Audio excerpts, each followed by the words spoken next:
Welcome to a new test and teardown video.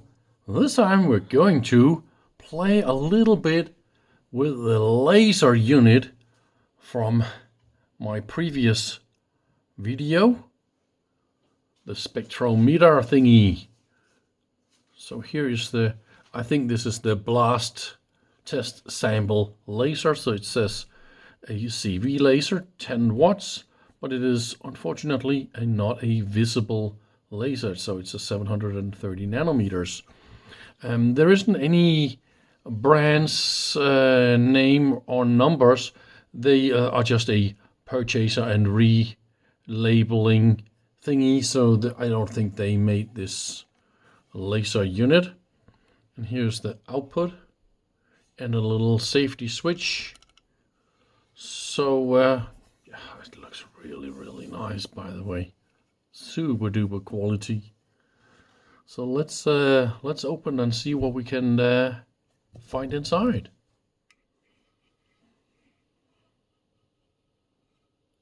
It is really beautiful.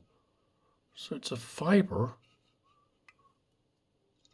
So the output is in a fiber, and then why are they doing it like this?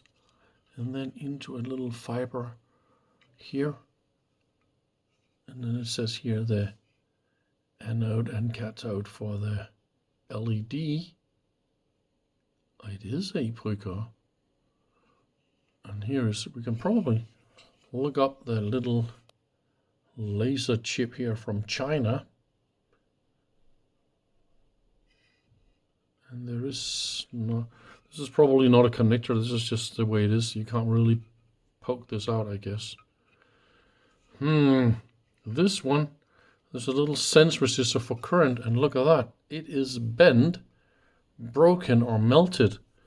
This little current sense resistor, so there's probably a little switch mode converter right here, putting out, it's a Murata DC converter, probably a constant current and generator set up like that.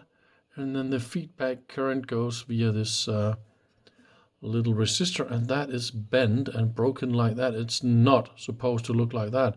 So that is another reason why they threw away this unit. But of course, maybe this can be repaired. But the reason for this one to melt is, of course, because this LED is probably shorted or something like that. There's probably a little connector. No. I had the idea you can just, yes, exactly. So there's a connector right here. And they're very static sensitive, some of those. So I will, of course, be very careful about that. But that is pretty interesting. The only thing that I'm really scared about is actually to play with lasers that is invisible. Because you can't really see where it's going, but we can just play a little bit with the optics here.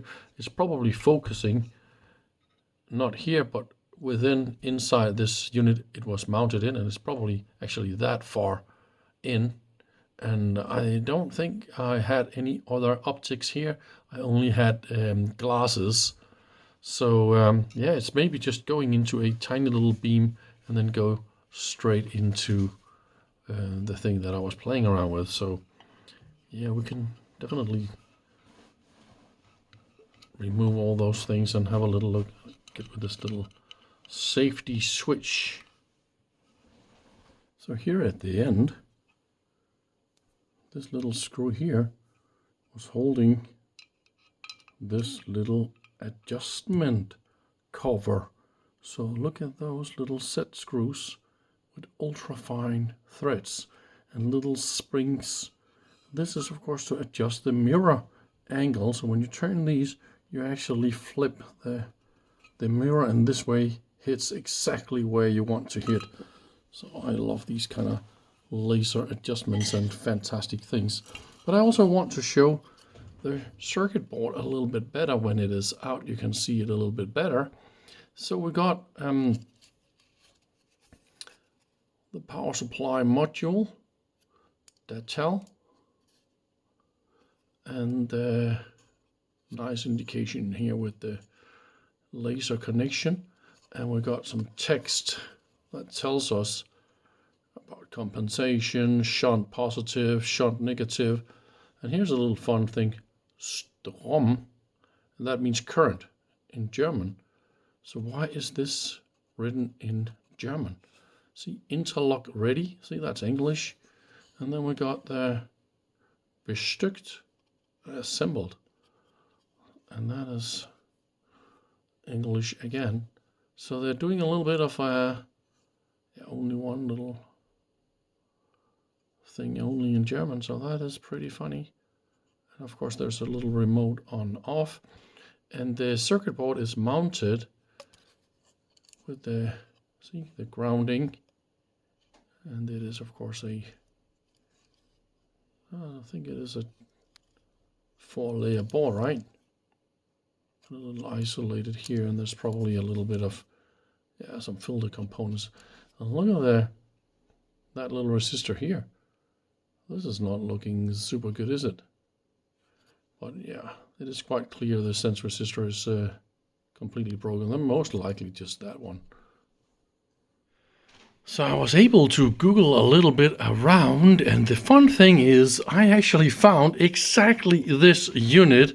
Remember exactly how it looks like, right? I found this on eBay for $500.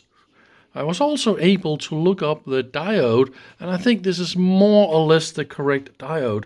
So the diode alone is $485, and I could also find specifications, and it is 1.9 volts, 11.7 amps, and that is the maximum, and the efficiency is 48%.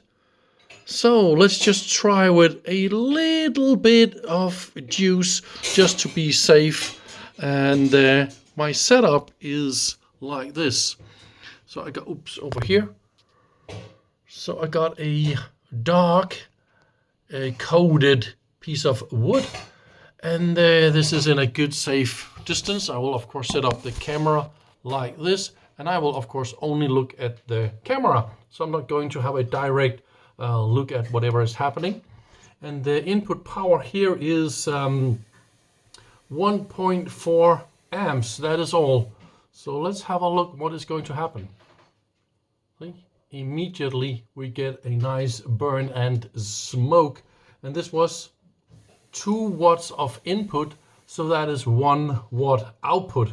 So let's crank up the juice to about 3 amps. Let's look at that. So this is 4.5 watts input. It looks like I don't have the correct focus. Oh, here we go. Oy, oy, oy. Look at that. It's actually just burning immediately. So all we see here is just burning, and it smells very much burned. Oops. Only 4.8 watts of input, and well, that is still nice and warm. So I really think this fantastic unit works.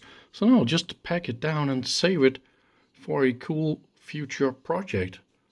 And I mean, this is super obvious. I can make a little laser engraver.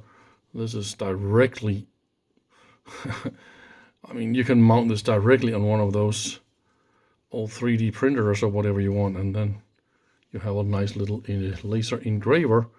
Just screw this in here and put the lid on, and then I have a good little storage for this, so it's nice and safe.